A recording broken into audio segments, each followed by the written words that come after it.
And Dave White Chevrolet Football Friday regional final time, Justin. That is correct. And Lee, Diana, Jay, a $9 ticket will get you inside the stadium for playoff games. And Whitmer fans have been getting their money's worth. A last-second field goal, then a final seconds touchdown. Tonight, Whitmer took on Olentangy Liberty in Findlay. Here's Joe Nugent. Justin, the menu is not changing for the Whitmer Panthers. Once again, it's all about revenge. Last time they saw Liberty, it was 2014, first round of the playoffs, and the Patriots won that game. Let's go! We eat! Panthers trying to make their 7th state appearance in school history. Second play of the game, Whitmer cranking up the D, ball on the ground, recovered by Kevon Butler. The Panthers are in business, but it does not lead to anything. Riley Keller picked off inside the 10. That a big missed opportunity, and we remain scoreless. Patriots dodged the bullet, and they spread out to a 21-0 lead. Matthew Webb, a huge first half, runs for 126 yards before the break. This down to the 8. Down 3 touchdowns. Late first half, Panthers going for it here on a 4th and 3 from the 28. Keller on the same field, his second cousin, also played on more than 15 years ago. Yep, Ben Roethlisberger. This a touchdown to Patrick Mapp. Panthers cut it to 21-7. Second half, it is time to go. Keller trying to find somebody downfield. Under pressure, though, behind that banged-up offensive line. The Patriots get to him for 5 sacks. Liberty controls every part of it, holding Whitmer to just 10 yards on the ground and 129 through the air. The Patriots are moving on 34-7. Panthers lose for the first time after winning 12 straight. There's going to be pressure at some point in the game, and there was early in the first half. But I mean, I thought we moved the ball pretty well going in the second. Just going to capitalize on a few. When you have a good season like this and you end on a bad note like this, it's really, there's nothing much you can do, but hey, next day. You want to keep riding the roller coaster we were on, but you know what? Like I told them, it wasn't our night tonight, and for 12 weeks, man, they gave me the greatest show on earth. No last-minute heroics this time. No doubt it's not how Whitmer wanted it to end, but hey, 2 memorable wins in the playoffs this year, and they were one of the final 8 in Division I.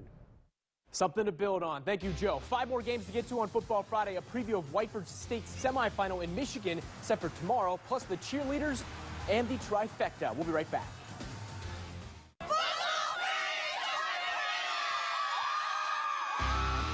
Friday night, Cuban lights kicked it off now. Fans are crazy, making plays, scoring touchdowns. Feel the hits, feel the blitz, come to play. Here we go, time for football.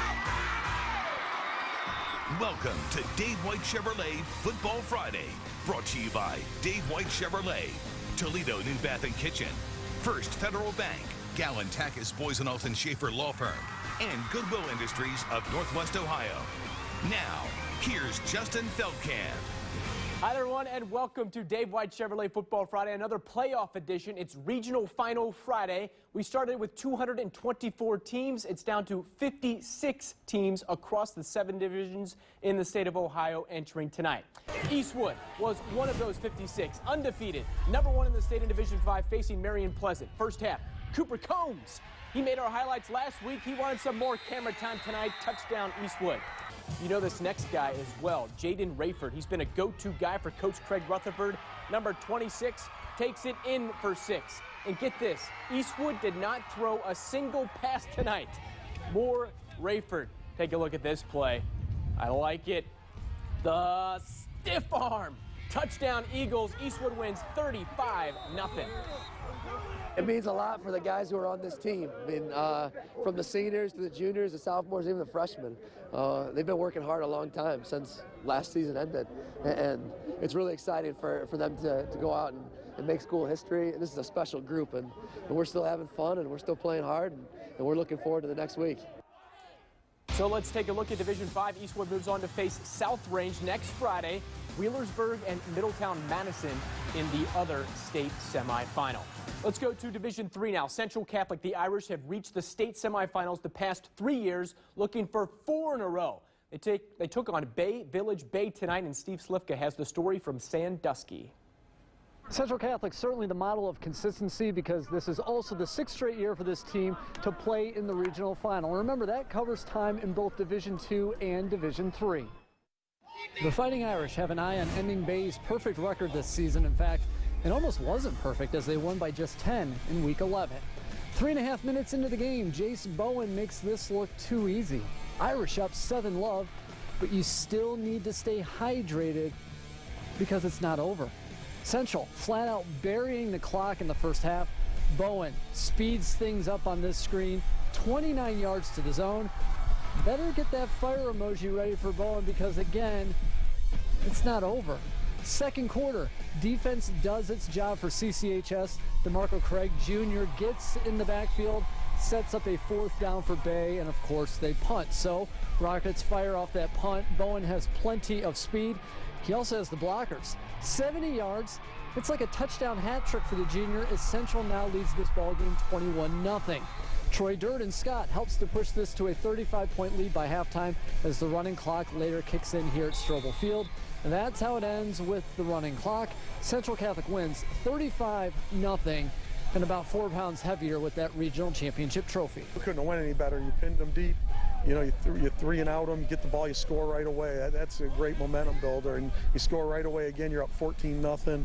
And then you getting the ball back and you're going to think about how you're going to put another drive together and you get the punt return.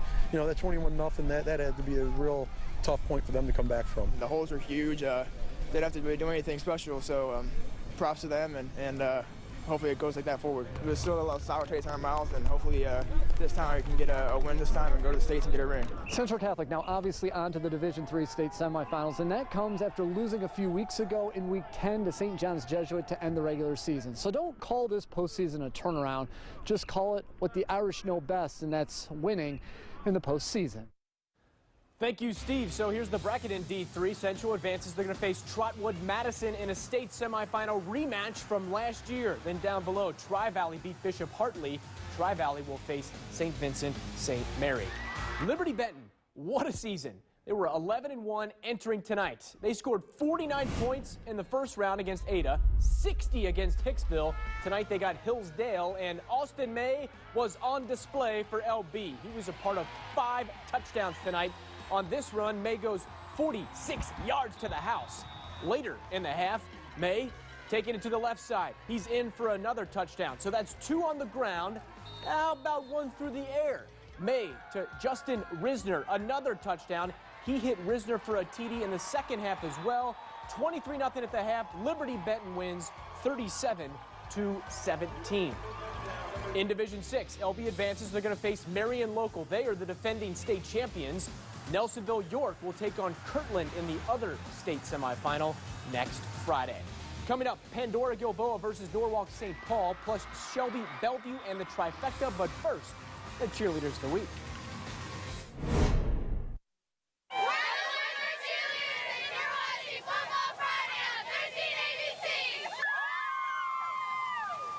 And welcome back, everyone. St. Paul and Pandora Gilboa. Let's keep the highlights going. They met in tonight's Region 26 final. The 3 seed and the 1 seed in this matchup. St. Paul's Thane Krabs, their running back, 5'9" and ready to rock and roll. This dude looks for contact, rumbling ahead, 57 yards into Rockets territory. He later scored to finish this drive. Then it's QB Nick Lacasco. Rolling to his right, he finds Tyler Cunningham for the touchdown, 14 zip flyers. St. Paul's defense allowing an average of 6 points a game. Here's why. Lacasco intercepts Jared Brees's pass. Lacasco had 2 picks in the first quarter. To the second quarter, from the 44-yard line, give it to number 44, Cam Kazo, coming right at you. Touchdown, Norwalk St. Paul moving on. Big winners, 49-7. So in D7, St. Paul moving on. They'll face Minster in the state semis next Friday. Then look at this bottom of the bracket. 2 one-point games tonight, 42-41 and 29-28. Cuyahoga Heights and Danville moving on in the other state semi. Let's go to Division 4. 9-3 Bellevue against 12-0 Shelby. Shelby's in white. This is Brennan Armstrong, the quarterback. He's the district offensive player of the year, scrambling ahead for a big pickup. Then later in the drive, they give it to Devin Brooks, and he just gets across the goal line for the touchdown. From the first quarter to the second quarter, Armstrong working the running game again. He goes 42 yards for the touchdown. The Shelby Whippets whip it good. Winners 42-21. With that outcome, let's take a look at the D5 bracket. Shelby will take on Steubenville. Steubenville has now been to the state semis 5 years in a row.